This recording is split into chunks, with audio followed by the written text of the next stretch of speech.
Ipinagpaliban muna ng House Committee on Good Government and Public Accountability ang pagdinig sa confidential funds ng Office of the Vice President. Harap kasi sa National Bureau of Investigation si VP Sara ngayong araw. Si Mela Alesmoras ng PTV sa Balitang Pambansa. Kanselado ang pagdinig ng House Committee on Good Government and Public Accountability ngayong Biyernes, November 29, ukol sa issue ng umunoy maling paggamit ng 612.5 million pesos na confidential funds ng Office of the Vice President at Department of Education noong ito'y pinamumunuan pa ni Vice President Sara Duterte. Ayon kay Committee Chair Joel Chua, nais nilang bigyang daan ang pagharap ng Vice Presidente sa NBI na may hiwalay namang pagsisiyasat ukol sa naging banta kamakailan ng Vice Presidente sa buhay ni Pangulong Ferdinand R. Marcos Jr., First Lady Liza Araneta Marcos at House Speaker Martin Romualdez. Pabor naman sa naging desisyon ng komite sina Deputy Majority Leader Paulo Ortega at Assistant Majority Leader Jefferson Conghun. Naniniwala po kami, ito pong issue sa NBI ay napakahalaga at ito po ay it concerns national security. Kaya kami po ay nagdesisyon na i-postpone po muna ang committee hearing. Don't get the committee wrong, no. These are both equally important na proceedings, pero napaka-importante din po na masagot po yung mga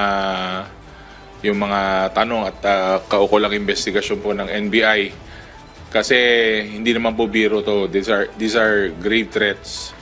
Sa ngayon, pag-uusapan pa ng komite kung kailan ang magiging susunod nilang pagdinig at kung ano ang kahihinatnan ng contempt at arrest order na ipinataw nila kay OVP Chief of Staff Zulaika Lopez na magtatapos sa Sabado. Samantala, maugong naman ang isyung may maghahain na umano ng impeachment complaint laban sa Vice Presidente sa Kamara. Pero sa isang text message na kumalat, pinigilan umano ito ng Presidente. Git ng mga mambabatas, wala silang ganitong impormasyon at muli nilang iginiit na hindi impeachment kundi trabaho ang pinagtutuunan nila ng pansin.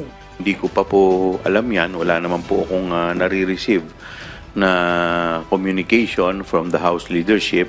Kung ang pinag-uusapan impeachment, lahat naman ng tao may karapatan na mag-file ng impeachment. Kami kasi sa administrasyon, hindi pa nga namin pinag-uusapan patungkol sa impeachment.